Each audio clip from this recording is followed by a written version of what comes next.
or this way, or they're looking right at him. You can check the activity in the dopaminergic center in a place called the nucleus accumbens, which is the same place that cocaine hits. Face on eye contact, that thing lights up. It lights up even more if she's wearing a red dress. Right, and you can get the same kind of lighting up with a red curvy sports car. Yeah. So it's, you know, my thought when I read that was the perfect situation is like a beautiful girl dressed in red, perched on a sports car with some cocaine. Why red? Why red?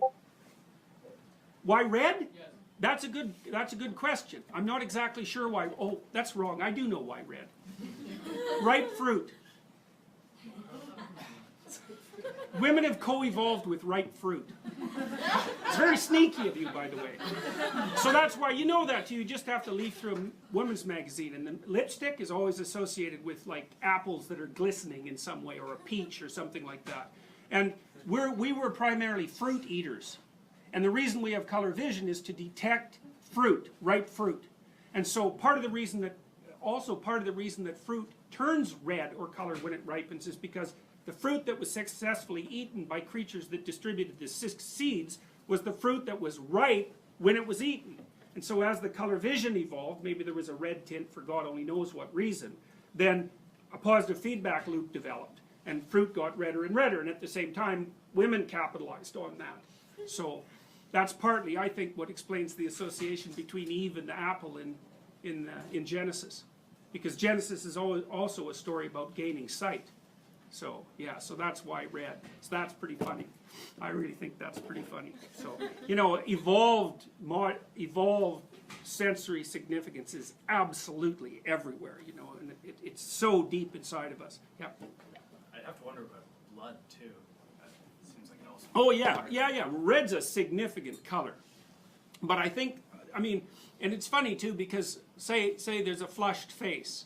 Well, that means it's infused with blood. It's also a sign of health. It's also a sign of sexual arousal. But it is a sign of health. And so you see, in old Coke ads from the 1930s, the girl's cheeks are so red that, you know, it looks like she has a fever.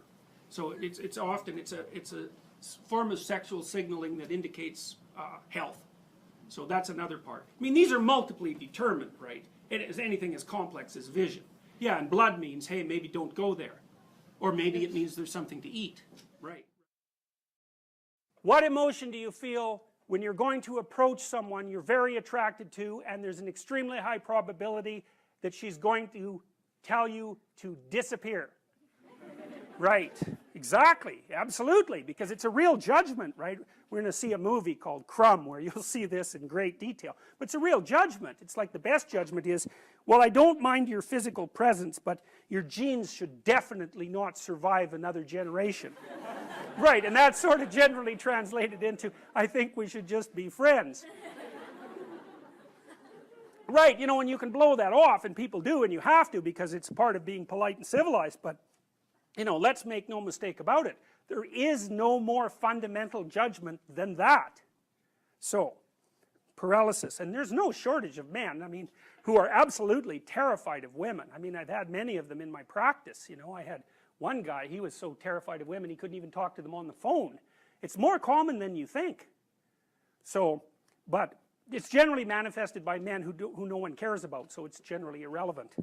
So, well, it's the case. It really is the case. I'm not kidding. They're low status men. You know, they're people that are generally regarded as losers, and there isn't anybody who really gives a damn about what happens to them one way or another, and there's a lot more men in that category than there are women. Women are in all sorts of, you know, social categories that cause them misery and distress, but that one seems to be predominantly male.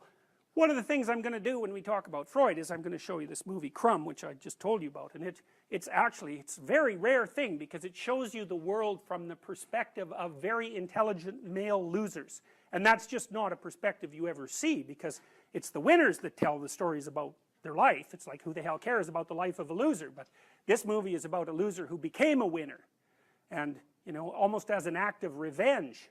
And it's great, great examination of the Oedipal complex. Remarkable. Women select men. That makes them nature. because nature is what selects. And so, you know, you can say, well, it's only symbolic that women are nature. It's like, no, it's not just symbolic. It's not just symbolic. You know, and the woman in some sense is the gatekeeper to not in some sense, is the gatekeeper to reproductive success. And you can't get more like nature than that. In fact, it's the very definition of nature. So, as I said, there are lots of reasons why these symbolic representations are set up the way they are. Alright, so that's the great mother, nature. The queen, the matrix is something from which all things form, same root word as matter, mother, all the same root word. The matriarch, the container, the cornucopia, the object to be fertilized, the source of all things, the fecund, the pregnant.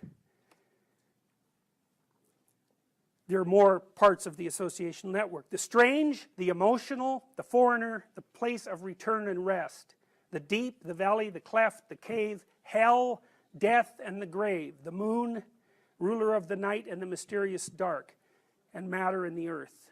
So those aren't necessarily associated with femininity, but they're typically associated with femininity from a symbolic perspective.